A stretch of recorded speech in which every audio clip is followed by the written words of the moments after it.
뭐 12월 초든 뭐 그 전이든 어떤 비상계엄을 할 수 있다는 어떤 그 암시를 받고 또 병력 이동은 계엄 선포 후에 딱 지시하면 그때 움직이더라도 어떠한 임무를 이제 받은 것으로 이제 말씀을 하셨지 않습니까? 예.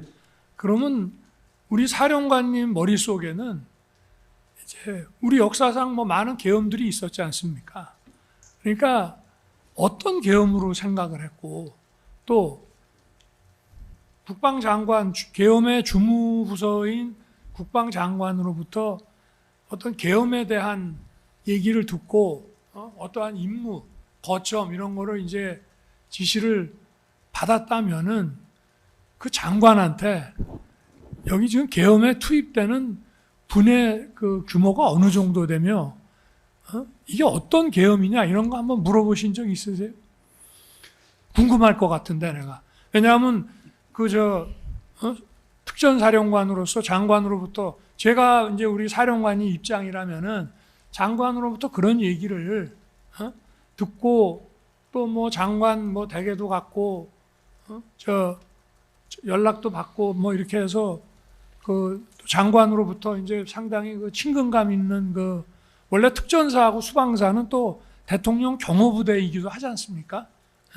그러고 경호처장을 또 2년 반씩이나 했고 그러면은 이제 상당히 가까운 사이일 텐데 그렇게 해서 어떤 계엄에 대한 암시를 받고 또 거기에 대한 이 상황이 계엄 선포라는 상황이 발생했을 때 우리 박사령관께서 해야 될 그 어떤 임무 내지 조치에 대해서도 미리 얘기를 들었다면 장관한테 이게 어떤 계엄이고 규모가 어느 정도 군이 투입이 되며 뭐 이게 정말 확 없는 겁니까? 아니면 이게 뭡니까?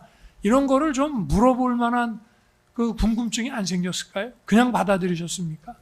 뭐라고 하던가요? 말씀하신 부분들은 지금에 와서 그렇게 말씀을 하시면 네. 솔직히 말씀하면 제가 되묻고 싶은 부분입니다. 네.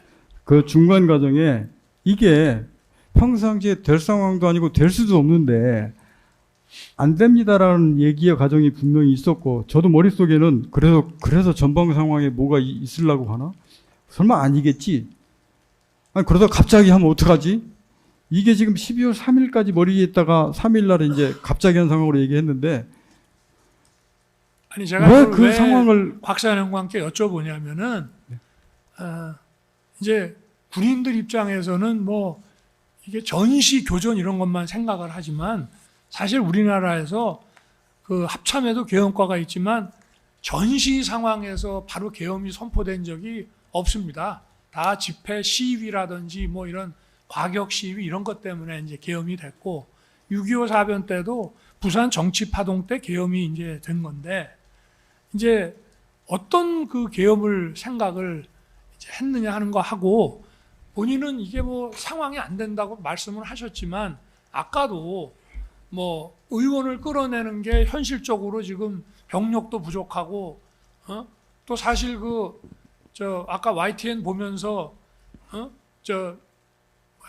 대통령하고 같은 화면을 봤다는데 저는 그 화면을 그 순간 같이 봤는지 어떤지는 모르겠습니다만은 어쨌든 그러면 전 세계로 중계 방송이 되는데 그 국회 본회의장에 특수부대가 들어가서 의원을 끄집어내고 이러면은 그거 진짜 아무리 무슨 독재자라 그래도 그거 성하겠습니까? 그러니까 현실적으로 그게 어렵다는 판단을 하시고 이걸 어떻게든 막아야 되겠다고 해서 단전까지 이게 지금 이 전자투표로 막으려면은 어쨌든 단전이라도 해야 되는 거 아니냐 뭐 넌지시 할 수 있냐고 물어봤던 어쨌든 부하 입장에서는 검토해보고 방안을 강구해보라고 하면은 뭔가 시도를 하려고 할 거 아니겠어요. 근데 그 정도까지 하여튼 적극적으로 어떤 임무 수행을 하시려고 한 입장 같으면은 장관이 이런 계엄에 대한 암시와 어쨌든 대통령의 선포가 있을 때 병력의 이동을 내가 지시할 테니 그때 움직여라. 그러나 이런 준비를 해놔라. 라고 했으면은 장관한테 이게 지금 어떤 계엄입니까? 어? 이게 무슨 전시 교전 계엄은 아닌 건 명백하잖아요. 어? 그렇지만 이게 만약에 한다면 대통령께서 이걸 왜 하시려고 하는 겁니까? 아마 얘기를 들었을 수 있겠죠. 반국가 세력이라든지 이런 어떤 외부의 그 적대 세력보다는 국내의 안보 위협 세력들에 의해서 대한민국의 실질적인 안보와 국정이 굉장히 위태로워졌다.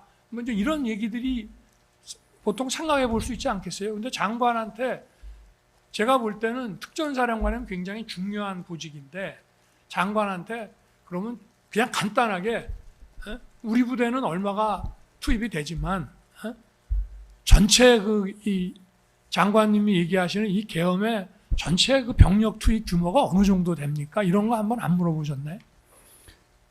이제 말씀하신 부분 네. 제가 답변을 드리겠습니다. 제가 전체적으로 지금 말씀하신 사항들을 쭉 듣고 일단 느낀 점 첫 번째 하나는 지금 말씀하시고 느꼈던 생각하신 부분이 김용현 전 장관 생각하고 제가 일단 같은지 모르겠습니다. 제가 느끼기에는 김용현 전 장관하고 지금 말씀하신 부분들은 좀 결이 다르거나 격이 좀 있다라는 생각을 좀 갖게 됐습니다. 만약에 김용현 전 장관이 중간 과정에 저희 말씀하셨듯이 야 이번 비상계엄이 정말로 들어가서 경고하고 시민보호하고 짧게 하고 빨리 빠질 거야 라고 그런 얘기를 정말 했다고 공론의 자리에서 그 얘기를 꺼냈다면 군복을 입고 있는 사람이 아니 그럼 거기에 군이 왜 들어갑니까? 그냥 경찰 넣으면 되지. 왜 그렇게 됩니까?